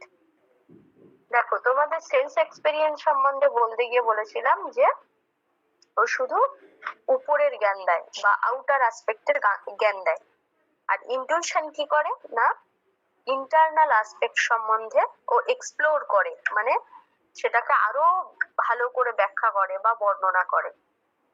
সেই জন্য ইনটিউশনের উপরে ভরসা করে আমরা কোনো অ্যাবসলিউটের জ্ঞান পেতে পারি। Intuition is infallible and no verification is needed for the derived truth. Infallible মানে কি? অভ্রান্ত। ইনটিউশন কখনো আমাদের ভ্রান্ত জ্ঞান দিতে পারে না, এবং ইনটিউশন থেকে যে সত্যে আমরা উপনীত হই সেখানে কোনো অন্য ভেরিফিকেশনের দরকার হয় না। মানে ইনটিউশন থেকে আমরা যেটা পেলাম সেটা যাচাই করার জন্য আমাদের কোনো মানদণ্ড বা অন্য কোনো প্রমাণের দরকার হয় না। আর একটা কি বলা হচ্ছে খুব ইম্পর্টেন্ট ইনটিউশনের বৈশিষ্ট্য, intuition is direct and immediate in nature. এখানে দেখো সেন্স এক্সপেরিয়েন্সের সাথে এই জায়গাটায় ইনটিউশনের মিল আছে বৈশিষ্ট্যের। সেন্স এক্সপেরিয়েন্স থেকে যেটা আমরা পাই সেটা সরাসরি আমাদের জ্ঞান দেয়, ইনটিউশন এরকম যেটা আমরা পাই সেটা সরাসরি জ্ঞান দেয়। ইমিডিয়েট মানে সেটা তাৎক্ষণিক, এবং ডিরেক্ট সরাসরি, সেখানেও কোনো মাধ্যম দরকার হয় না। It deals with them without taking the help from or without the intervention of anything else. Intuition is self-evident. এটাও খুব ইম্পর্টেন্ট একটা পয়েন্ট, মনে রাখবে যে ইনটিউশন যেমন তাৎক্ষণিক জ্ঞান দেয় বা ডিরেক্ট মানে একদম সরাসরি জ্ঞান পাই কোনো মাধ্যম ছাড়া, তেমনি ইনটিউশন হচ্ছে সেলফ এভিডেন্ট, মানে যেটাকে আমরা বলি না যে যখন আমরা শত সত্য কথা বলি যে সেটা আর যাচাই করার দরকার হয় না। ইনটিউশনের মাধ্যমে যখন আমাদের একটা জ্ঞান লাভ হলো সেটা অটোমেটিক ভাবেই সত্য। বলছে it's validity and truth become evident as soon as it tax place. যখনই এটার জ্ঞান ঘটছে তখনই তার বৈধতা এবং সত্যতা অটোমেটিক যাচাই হয়ে যায়, সেটা বাইরের কিছুর উপরে ডিপেন্ড করতে হয় না। It is not unpractical or impossible in nature. Rather, it is most natural to man. Intuition এরকম কোনো ব্যাপার নয় যে যেটা লাভ করা সম্ভব নয় বা যেটা প্র্যাকটিস করা সম্ভব নয়, এরকমটা নয়। আমরা চাইলেই আমাদের ইনটিউশন গুলোকে কাজে লাগাতে পারি এবং বলছে এটাই মানুষের অ্যাকচুয়ালি বেসিক যে নেচার বা ন্যাচারাল টেন্ডেন্সি তার মধ্যেই আছে। এবারে আমাদের সমস্যা কি যে আমরা সেই আমাদের ইনটিউশনের বিষয়ে আমরা অ্যাওয়্যার হই না, বা আমরা নিজের মনের গভীরে অতখানি ঢোকার মতো সময় দেওয়ার মতো আমাদের সময় থাকে না, যে আমরা এত বাইরের চাকচিক্য বাইরের বিষয়গুলো নিয়ে এত বেশি ব্যস্ত থাকি যে আমাদের ইনটিউশন বা সজ্ঞাকে বুঝতে গেলে কি হবে, প্রথম কাজ হচ্ছে আমাদের নিজেদের মধ্যে ঢুকতে হবে, নিজেদের সেলফটাকে জানতে হবে, নিজের গভীরে ঢুকতে হবে। তো তখনই সম্ভব যে ইনটিউশনের মাধ্যমে আমরা কোনো কিছু বুঝতে পারি বা জ্ঞান লাভ করতে পারি। এবং যে একবার ওই ইনটিউশনের মাধ্যমে চলতে পারে বা এটা প্র্যাকটিস করতে পারে সে কিন্তু অনেক শান্তিতে জীবন কাটাতে পারে। তো সেই জন্য বলা হচ্ছে যে ইনটিউশন এরকম কিছু বিষয় নয় যে যেটা খুব অসম্ভব ব্যাপার বা যেটার ব্যবহার সম্ভব নয়, এরকমটা নয়। আচ্ছা, it is on account of the special peculiarity of intuition that it is capable of knowing reality. ইনটিউশনের একটা স্পেশাল ক্যাপাবিলিটি কি আছে না, ক্ষমতা কি আছে, যে ইনটিউশন আমাদের অনেক অ্যাবস্ট্রাক্ট কিছুকে জানতে শেখায়, রিয়েলিটির অনেক কি বলবো গূঢ় তত্ত্ব বা মূল তত্ত্ব সেগুলো সম্বন্ধে আমাদেরকে জানায়। Also, judgment of value are possible only through intuition. বলছে জাজমেন্ট অফ ভ্যালু, ভ্যালু বা কি বলা যায় ভ্যালুর বাংলা, মূল্যবোধ, মূল্যবোধের যে বিচার এগুলো আমরা ইনটিউশনের মাধ্যমেই জানতে পারি। এখানে কিছু উদাহরণ দেওয়া আছে, যেমন worth of life, the belief in the highest good, মানে জীবনের মূল্য কেমন, হাইয়েস্ট গুড বলতে মানে সেই বিষয়টা কি, বা হাইয়েস্ট গুডে বিশ্বাস করা বলতে সেটা কি বোঝায় বা সেটা কেমন, এই বিষয়গুলোকে আমরা কেবলমাত্র ইনটিউশনের মাধ্যমে জানতে পারি। আর একটা এক্সাম্পল আছে এখানে, the belief in the moral nature of the universe is all realized through intuition. এই যে নৈতিক প্রকৃতি কেমন, এবং সেটা শুধু তোমার আমার নয়, সারা জগতের নৈতিক প্রকৃতিটা কেমন হবে, এই উপলব্ধিগুলো শুধুমাত্র ইনটিউশনের মধ্যে দিয়েই সম্ভব। তাহলে কি বললাম, যে ইনটিউশন আমাদের জীবনের অনেক বিমূর্ত ধারণা যেগুলো আমরা অন্য কোনো কিছুর মাধ্যমে পাই না, সেগুলো কেবলমাত্র ইনটিউশনের মাধ্যমে পাওয়া সম্ভব। যেমন জীবনের মূল্য কি, আমাদের হাইয়েস্ট গুডে বিশ্বাস করা মানে কি, হাইয়েস্ট গুড মানে সেটা কোনো অ্যাবসলিউট বিং এর বিশ্বাস বোঝায়, যেমন গড, হ্যাঁ গডকেই মেনলি বোঝায়। তো সেটা কেমন, তাহলে এই সব কিছুই হচ্ছে আমরা ইনটিউশনের মাধ্যমে জানতে পারি। আচ্ছা, বলছে ইনটিউশনকে কেউ এই নামে ডাকে, কি কি নাম, gut feeling, six sense, inner voice, এই কথাগুলো ব্যবহার করে ইনটিউশনকে বোঝানো হয়। দেখবে আমরা খুব বলি, মানে চলতি ভাষায় বা খুব সাধারণ ভাবে এই কথাগুলো ইউজ করি, যে আমার সিক্স সেন্স বলছে যে না আমার এটা করা উচিত বা এখানে যাওয়া উচিত, বা আমার গাট ফিলিং বলছে আমার এটা করা উচিত। অ্যাকচুয়ালি তখন আমরা এই কথাগুলো বলে ওই ইনটিউশন ব্যাপারটাকেই রেফার করি, ঠিক আছে। আচ্ছা, রাধাকৃষ্ণন কোটস, রাধাকৃষ্ণন একটা উদ্ধৃতিতে বলছেন, the deepest conviction by which we live and think and the root principle of our thought and life are not derived from the perpetual experience or logical knowledge but from intuition. বলছে আমাদের ভেতরের deepest কনভিকশনকে, একদম আমাদের ভেতরের যে সত্তা, সেই সম্পর্কে আমরা যখন জানতে চাই, মানে চিন্তা করতে চাই বা বা ভাবতে চাই, তখন কি হবে, শুধুমাত্র আমাদের এই জাগতিক জ্ঞান বা লজিক্যাল নলেজ, মানে যেটা সেন্স এক্সপেরিয়েন্স বা ইন্টেলেকচুয়াল কগনিশন, এগুলোর উপরে ভরসা করলে চলবে না, আমাদের ইনটিউশনের উপরে নির্ভর করতে হবে। তবেই আমাদের জীবনের মূল যে পারপাস, সেটা সম্বন্ধে জানতে পারবো। আর একটা খুব ইম্পর্টেন্ট কথা, যে ইনটিউশনের মাধ্যমে আমরা সেলফ অ্যাওয়ারনেস বা নিজের সম্পর্কে যে জ্ঞান লাভ, সেটা কেবলমাত্র সম্ভব ইনটুইটিভ নলেজের মাধ্যমে। আচ্ছা, তোমরা কি কিছু বুঝছো? একটু রেসপন্স করো তো, আমি অনেকক্ষণ ধরে বকবক করছি, তোমরা একটু রেসপন্স করো যে বুঝতে পারছো কিনা বা কোথায় প্রবলেম হচ্ছে।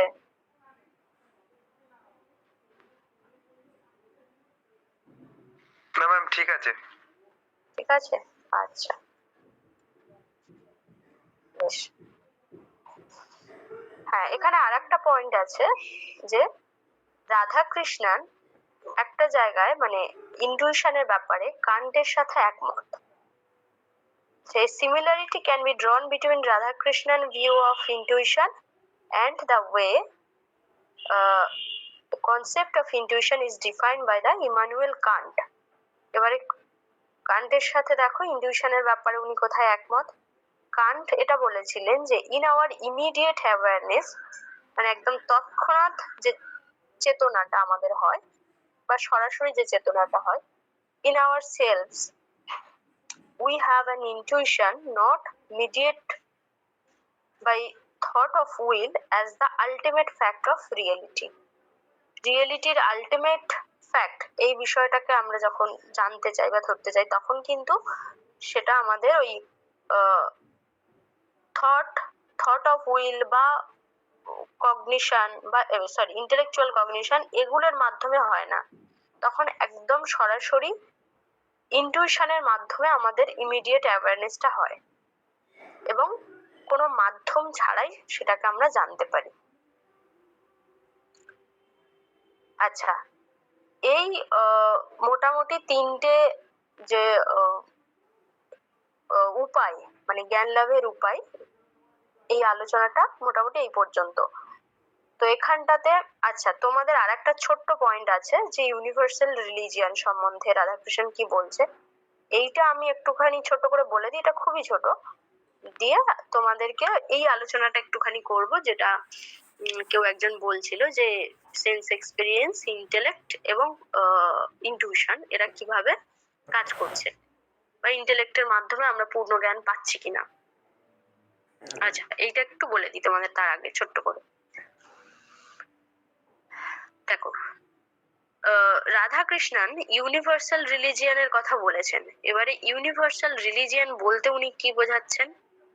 বলছে, by universal religion he does not mean a new religion over and above historical religion.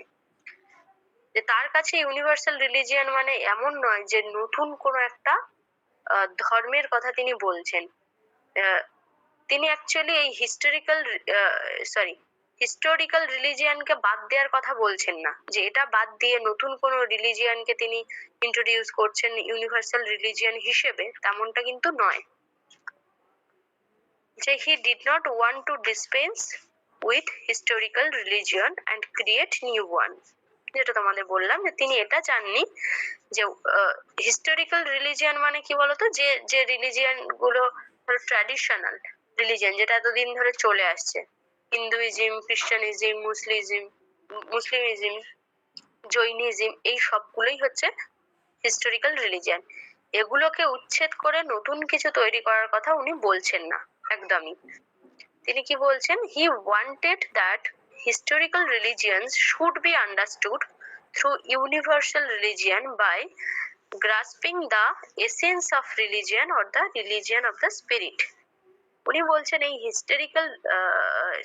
Historical রিলিজিয়ানকেই আমরা ধরে থাকবো বা বুঝবো, কিন্তু সেটা প্রকৃত মানে ধর্মগুলোর যে মূল এসেন্স সেটাকে বুঝে, শুধুমাত্র ধর্মের বাহ্যিক দিকটাকে অনুসরণ করে নয়, ধর্মের যে প্রকৃত সত্তা সেটাকে বুঝে ধর্ম পালন করাটাকেই তিনি বলছেন ইউনিভার্সাল রিলিজিয়ান। এবং সেটা করলে কি হবে যে প্রত্যেকটা ধর্মের মানুষই মানে ওই বিচ্ছেদ হবে না, মানে তারা সবাই ওই ভ্রাতৃত্ব বোধে বা একই রকম ভাবে তারা শান্তিপূর্ণ ভাবে পাশাপাশি বাস করতে পারবে। আচ্ছা, আর একটা কথা বলি, রিলিজিয়ান ব্যাপারটার উপরে কিন্তু রাধাকৃষ্ণন খুব জোর দিয়েছিলেন। উনি এটাও বলেছিলেন যে রিলিজিয়ানের উপরে বেস করেই আমাদের মানে ভারতীয় যে ঐতিহ্য সেখানে ধর্ম বা ধর্মীয় বিষয়টা খুবই গুরুত্বপূর্ণ একটা জায়গা জুড়ে আছে। তাই জন্য রিলিজিয়ানের উপরে বেস করেই এথিক্স, মেটাফিজিক্স, পলিটিক্স বা অ্যাস্থেটিক এডুকেশন এই সবগুলোর সেইভাবেই গড়ে তোলা উচিত। মানে ভিত বা বেস হিসেবে থাকবে রিলিজিয়ান, তার উপরে ভিত্তি করে এই বিষয়গুলোর শিক্ষা দেয়া বা চর্চা করা উচিত তার মতে। এবং উনি আরেকটা কথা বলছেন, এই রিলিজিয়ান বিষয়টাকেই অ্যাকচুয়ালি মেটাফিজিক্যাল ইনভেস্টিগেশনের বিষয় হিসেবে ফিট করাতে হবে। মেটাফিজিক্যাল ইনভেস্টিগেশন বলতে কি বোঝায় তোমরা, মানে আমরা সবাই ফিলোসফির লোক, মেটাফিজিক্যাল ব্যাপারটা বুঝি, যেখানটাতে মেটাফিজিক্সে কি করা হয় বলো কেউ একজন? বুদ্ধিবিদ্যা সংক্রান্ত যে আলোচনা, আধ্যাত্মিক সংক্রান্ত যে আলোচনা। আর একটু এক্সপ্লেন করো যে সেখানে মেনলি আমরা কি করি মেটাফিজিক্সে, মানে কিসের আলোচনা করি? আত্মা, গড, সোল, বিভূতি, ইউনিভার্স অ্যাজ এ হোল, মানে এই সমস্ত বিষয় নিয়ে আলোচনা করা হয়। রিবার্থ মানে কর্মফল, কর্মফল, হ্যাঁ ম্যাম। এবার রাধাকৃষ্ণন বলছেন যে ধর্মটাকে আমাদের এই মেটাফিজিক্যাল ইনভেস্টিগেশনের বিষয় হিসেবে দেখতে হবে, সেইভাবেই ফিট করাতে হবে। রিলিজিয়ান মানে এরকম নয় যে তুমি কত নিয়ম পালন করে ঠাকুরকে সন্তুষ্ট করতে চাইছো, কত মন্ত্র করছো, কত পুজো দিচ্ছ, এই যে ইনস্টিটিউশনাল রিলিজিয়ান সেই ব্যাপারটা না। Religion as a metaphysical investigation এইভাবে দেখতে হবে, এবং সেখানে এগুলোই মেনলি থাকবে। রিলিজিয়ানের মধ্যে এটা বুঝতে হবে যে আমাদের অ্যাবসলিউট বা চরম সত্তার প্রকৃতি কেমন, গডের সাথে আমাদের সম্পর্ক কেমন, কর্ম কি, মানে কর্মফল বলতে কি বোঝায়, বা সেটা কিভাবে আমাদের নৈতিক জীবনকে প্রভাবিত করে, পুনর্জন্ম কি, মুক্তি কি, আমাদের সত্তার স্বরূপ কি, বলছে নেচার অফ সেলফের স্বরূপ কি, এই সবকিছুই হবে কিন্তু এই ইউনিভার্সাল রিলিজিয়ানের বিষয়। ঠিক আছে? তো আমি যদি একদম ছোট্ট করে দু লাইনে বলি কি, যে তিনি ঐতিহাসিক যে ধর্মচর্চা, যেমন হিন্দুইজম, খ্রিস্টানিজম, মুসলিম, এই বিষয়গুলোকে তিনি বাদ দেওয়ার কথা বলছেন না। উনি বলছেন এগুলোর মধ্যে দিয়েই ইউনিভার্সাল রিলিজিয়ানকে প্র্যাকটিস করতে হবে। এবং ইউনিভার্সাল রিলিজিয়ান বলতে এটা বোঝানো হচ্ছে যে ধর্মগুলোর মধ্যে মূল যে সত্তা সেটাকে প্র্যাকটিস করা, এবং এর উপরে ভিত্তি করেই আমাদের এথিক্স, পলিটিক্স, এডুকেশন গড়ে ওঠা উচিত। এবং আমাদের এই মেটাফিজিক্যাল ইনভেস্টিগেশনের বিষয় হবে অ্যাবসলিউটের আলোচনা, আমাদের সেলফের আলোচনা, পুনর্জন্ম, কর্মফল, এগুলোর আলোচনা বা মুক্তির আলোচনা, এগুলোই হবে এই ইউনিভার্সাল রিলিজিয়নের বিবেচ্য বিষয়। ঠিক আছে? আচ্ছা, এরপরে যেটা তোমাদের বলছিলাম যে দেখো সেন্স এক্সপেরিয়েন্সের মধ্যে দিয়ে আমাদের কি হচ্ছিল, যে কোনো একটা বস্তুর জ্ঞান হচ্ছে, যেখানে সেটা আউটার অ্যাসপেক্টের জ্ঞান, ইনার অ্যাসপেক্টের তো হচ্ছেই না। এছাড়া সেন্স এক্সপেরিয়েন্স আমাদের কি ভ্রান্ত পথে চালিত করে অনেক সময়, যার জন্য তাকে আমরা পুরোপুরি বিশ্বাস করতে পারি না। ধরো যে তোমাদের 2-3 বার ঠকিয়েছে, তারপরে কি তুমি তাকে চোখ বন্ধ করে বিশ্বাস করতে পারো? পারো না। তো সেই জন্য কি হয়, সেন্স এক্সপেরিয়েন্সকে আমরা পুরোপুরি বিশ্বাস করতে পারি না। বিশেষ করে যখন অ্যাবসলিউটের জ্ঞান কিভাবে হয় এটা খুঁজতে চাই, তখন তো করতে পারিই না, কেন সেখানে তো কোনো চেক করারও জায়গা থাকে না।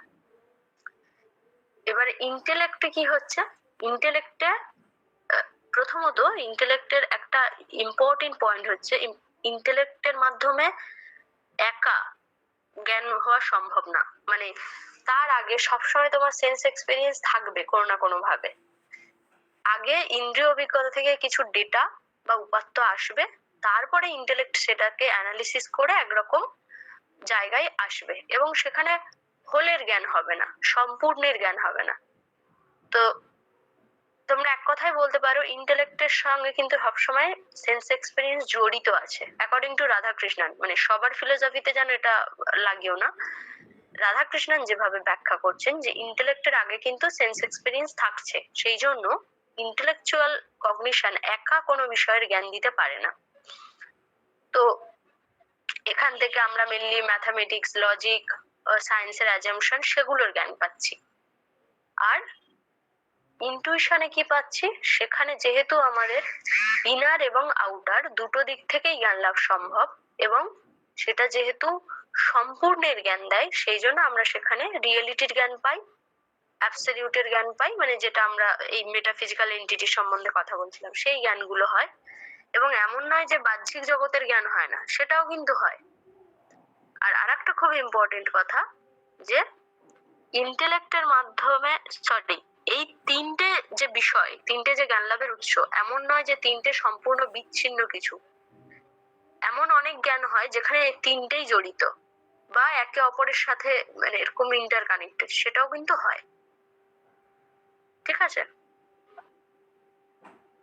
এবারে তোমরা একটুখানি বলো যে আর হ্যাঁ, যদি একে অপরের সঙ্গে ইন্টারকানেক্টেড হয়, তাহলে তো আমাদের যখন ইন্দ্রিয়ের মাধ্যমে যে জ্ঞান হবে, তার ইন্দ্রিয়ের মাধ্যমে জ্ঞান তো আমাদের ভ্রান্ত হওয়ার সম্ভাবনা থাকে, তাহলে তো পরের জ্ঞানগুলো ভ্রান্ত হতে পারে, হওয়ার সম্ভাবনা থাকবে না। এখানে একে অপরের সাথে জড়িত মানে এটা আমি বলতে চেয়েছি যে সব জ্ঞান নয়, কোনো কোনো জ্ঞান থাকে যেখানটাতে হয়তো একটা জ্ঞানের মধ্যে কিছুটা সেন্স এক্সপেরিয়েন্সের অবদান আছে, কিছুটা ইন্টেলেক্টের অবদান আছে, কিছুটা ইনটিউশনের অবদান আছে। তার মানে আমি এইটা কিন্তু বলিনি যে এদের আলাদা আলাদা ভাবে জ্ঞান কখনোই সম্ভব না। আলাদা আলাদা ভাবে তো জ্ঞান হয়ই। সেন্স এক্সপেরিয়েন্সের জ্ঞান বেশিরভাগ সময়ই তোমার হচ্ছে যেটা আলাদা আলাদা ভাবেই হচ্ছে। এবারে ইনটিউশনের মধ্যে, মানে ইনটিউশনটা তো আমাদের একটা একদম উপরের লেভেলের জ্ঞান, সেখানটাতে নিচু স্তরে ধরো একটা ইন্দ্রিয় অভিজ্ঞতা লব্ধ একটা বিষয় আমাদের ভেতরে অনেকদিন আগে ঢুকেছিল, তারপরে আমরা সেখানে বুদ্ধি বিচার খাটিয়ে একটা জায়গায় এসেছি, তারপরে কোনোভাবে সেটা আমাদের ইনটিউশনকেও প্রভাবিত করেছে, সেটা আমাদের ভেতরে করেছে, আমরা হয়তো সেটার ব্যাপারে অ্যাওয়্যার নেই, মানে এরকম একটা জায়গা হতে পারে, সেটা বলছেন। তবে এরকমটা নয় যে সব জ্ঞানের মধ্যে তিনটে আছে। ঠিক আছে, হ্যাঁ ম্যাম, যেখানে তুমি দড়ি টানছো, সেখানে কিন্তু ইনটিউশন নেই, সেখানে শুধু সেন্স এক্সপেরিয়েন্স আছে। আবার যখন তুমি কর্ম সম্বন্ধে জানছো, যখন এইটাকে আমরা ব্যাখ্যা করব, মানে তখন তো বুদ্ধির মাধ্যমেই করছি। যখন বলবো যে মানে এটা দড়ি নয় সাপ, মানে সেটা আমরা যখন ব্যাখ্যা করছি যে এরকম বৈশিষ্ট্য আছে সাপের মতো দেখতে, তখন তো আমরা ইনটিউশন মানে ইয়েটাকে আনছি, মানে ইন্টেলেক্টটাকে আনছি, মানে বুদ্ধিটাকে। তাহলে তো ওই ব্যাখ্যাটাও তখন ভুল হয়ে যাবে আমাদের। হ্যাঁ, যখন ব্যাখ্যার লেভেলে যাচ্ছে, তুমি ঠিকই বলেছো একদম, তখন কিন্তু ইন্টেলেক্ট কাজ করছে। তো যখন একদম প্রাইমারি লেভেলে, যখন তুমি শুধু দেখছো যে মানে দড়িটাকেই সাপ বলে দেখছো, তখন তোমার সেন্স এক্সপেরিয়েন্স দায়ী। আবার যখন তুমি ওটাকে ব্যাখ্যা করছো তখন তোমার ইন্টেলেক্ট অ্যাড হচ্ছে। সেটা হচ্ছে ওই জন্যই আমি এই কথাটা বললাম যে সবসময় এরকম ক্ষেত্র তৈরি হয় না যে কেবল সেন্স এক্সপিরিয়েন্স বা কেবল ইন্টেলেক্ট, কেবল ইন্টুইশন, সবসময় এরকম ক্ষেত্র তৈরি হয় না। কখনো কখনো এরা ওভারল্যাপ করে, কখনো কখনো কোথাও দেখা যায় তিনটেই আছে, কখনো বা দুটো আছে, এরকম হতেই পারে। এটাই আমি বলতে চাইছিলাম। তাহলে কি এটা বলা যায় যে ইন্টেলেক্টটা মানে ভ্রান্ত হওয়ার সম্ভাবনা থাকবে, মানে বুদ্ধিলব্ধ জ্ঞান কখনো কখনো? হ্যাঁ, বুদ্ধিলব্ধ জ্ঞানও কিন্তু ভ্রান্ত হয়। তোমরা একটা সিম্পল উদাহরণ বুঝো। আমি কি বলছিলাম, সায়েন্সের অ্যাজাম্পশন গুলো কিন্তু ইন্টেলেকচুয়াল কগনিশন। আজকের যখন ধরো কোপার্নিকাস সেটা বলেছিল যে সূর্য পৃথিবীর চারদিকে ঘোরে, তাই তো? এটা কোপার্নিকাসের থিওরিতে পাওয়া গেছিল, সেটা একটা সায়েন্সের অ্যাজাম্পশন। পরবর্তীকালে গ্যালিলিও এসে কি দেখালেন যে না, সূর্যটা স্থির, পৃথিবী তার চারদিকে ঘুরছে। তার আগে পর্যন্ত একটা যুগ ধরে মানুষ কিন্তু ওটাই বিশ্বাস করত এবং ওটাকে সত্য মেনে সায়েন্সের আরো অনেক থিওরি গঠিত হয়েছিল। মানে কোপার্নিকাসের ওই ফর্মুলাটাকে সত্য মেনে সেই সময় আরো অনেক থিওরি গঠিত হয়েছিল। তো একটা সময় তো সায়েন্সের অ্যাজাম্পশন মিথ্যে হচ্ছে। বা তুমি যদি লজিক্যাল রিজনিং ই দেখো, অনেক রিজনিং আজকের সেই, যদি তুমি বুলিয়ান অ্যালজেব্রা ধরো বা অ্যারিস্টটলের দেখো, সেগুলোও কিন্তু মডিফাইড হচ্ছে। এই যে মেটা লজিক আসছে, সেখানে অনেক রকম ইন্টারপ্রিটেশন কিন্তু আসছে, মানে একদম ফিক্সড বলে কিছু নেই। তো সেগুলো তো আমাদের ইন্টেলেক্টের মাধ্যমে প্রাপ্ত, মানে ওনার থিওরি অনুযায়ী। সুতরাং সেই জ্ঞানগুলো কিন্তু ভ্রান্ত হতে পারে, আর সেগুলোরও কিন্তু মডিফাইড রূপ সেটাও কিন্তু বেরোচ্ছে। সুতরাং ইন্টেলেকচুয়াল কগনিশনেও কিন্তু ভ্রান্ত হওয়ার সম্ভাবনা রয়েছে। বুঝেছি একদম। ম্যাম বলছি আরেকটা কথা ছিল, যেটা হলো এই যে ইন্টুইশনটা, সেটার যে জ্ঞানটা, সেটা যে কোনো কিছুর উপর নির্ভরশীল নয়, সেটা কি করে বলা যায়? আমাদের তো মানে ইন্টুইশন জ্ঞানের জন্য তো সেটা আমাদের মানসিক পর্যায়টা খুব দরকার, আমাদের মনের ভূমিকা তো এখানে আছে, আভ্যন্তরীণ ইন্দ্রিয়কে তাহলে তো আমাদের মানতে হবে। মানে হ্যাঁ, এটা তুমি খুব ভালো প্রশ্ন করেছো। অ্যাকচুয়ালি ইন্টুইশনের এই জায়গা নিয়ে, মানে যারা ইন্টুইশন নিয়ে কাজ করে বা রিসার্চ করে, তাদের এই রিসার্চ কোয়েশ্চেনের জায়গা এগুলো তোলে। একদমই ঠিক কথা বলেছো। এবারে দেখো, একটা বিষয় হচ্ছে, আমি একটা কথা ব্যবহার করছি যে নির্ভরশীল। ইন্টুইশনের জন্য হতে গেলে তোমার মনের উপর কি নির্ভরশীল হতেই হবে, নাকি আমরা একদম যেরকম ভাবে সেলফ অ্যাওয়ারনেস আমরা বলি যে মানে কোনো একটা বিষয় আমাদের সামনে এলো, সেটা সম্বন্ধে আমরা যখন চেতন হই, এই ধরো তোমার একটা ছ্যাঁকা লাগলো, সঙ্গে সঙ্গে হাতটা তুমি সরিয়ে নিলে, এতটাই তাৎক্ষণিক, সেখানে তোমার অন্য কিছু বিচার বিবেচনা ভাবার জায়গা সেখানে নেই।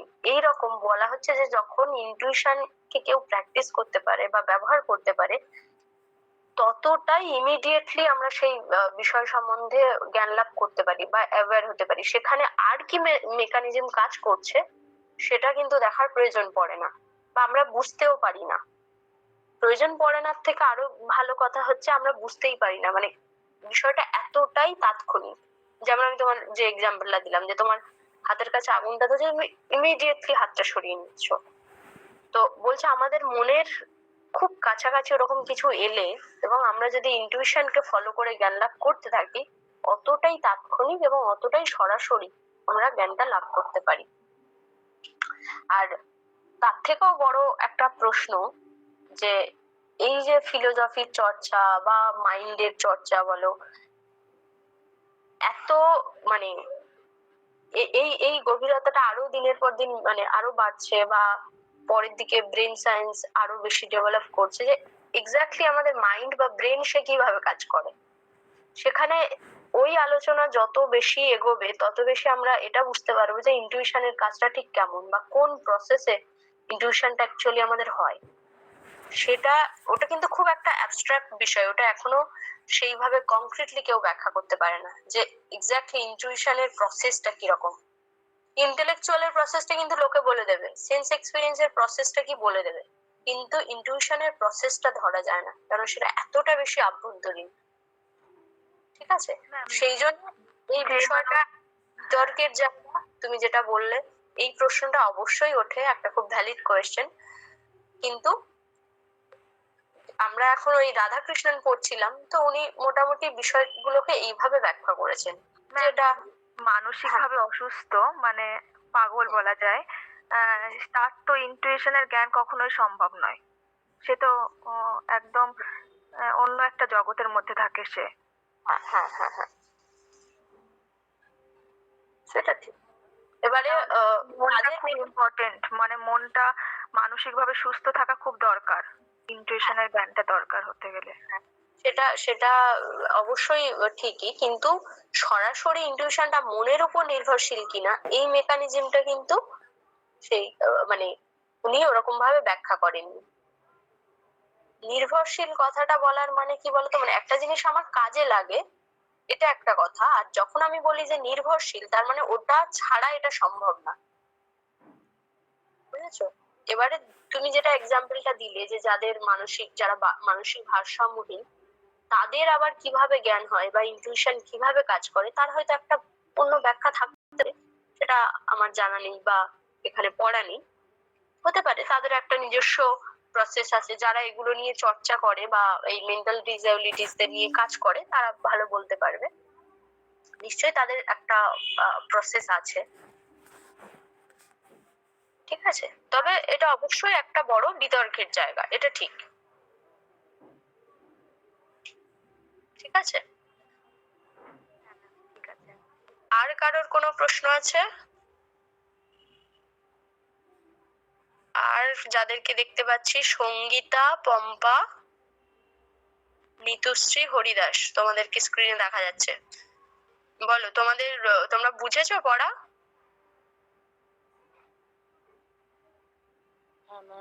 হ্যাঁ ম্যাম, বুঝতে পেরেছি। বেশ, ঠিক আছে। তো তোমরা পড়ো ভালো করে, মেটেরিয়ালটা দেখো, আবার কোনো কনফিউশন থাকলে পরের দিন জিজ্ঞেস করো।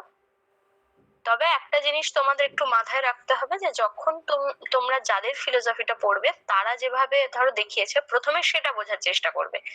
যে আমি এখন ধরো রাধাকৃষ্ণন পড়ছি বা অরবিন্দ পড়ছি, ওনারা যেভাবে বিষয়টাকে দেখিয়েছেন সেইভাবে আগে বোঝার চেষ্টা করা, তারপরে নিজেরা প্রশ্ন তুলবে। যেমন ভাবে পায়েল প্রশ্ন করছিলে, ওই এই প্রশ্নগুলো অবশ্যই তুলবে, না হলে নিজের ভেতরে পড়াটা ঢুকবে না।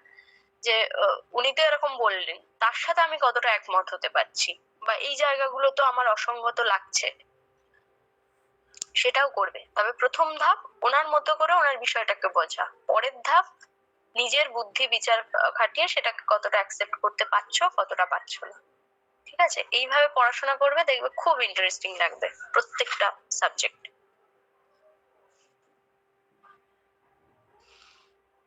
বেশ, চলো তাহলে আজকের এই পর্যন্তই। ঠিক আছে, তোমরা লেফট হতে পারো।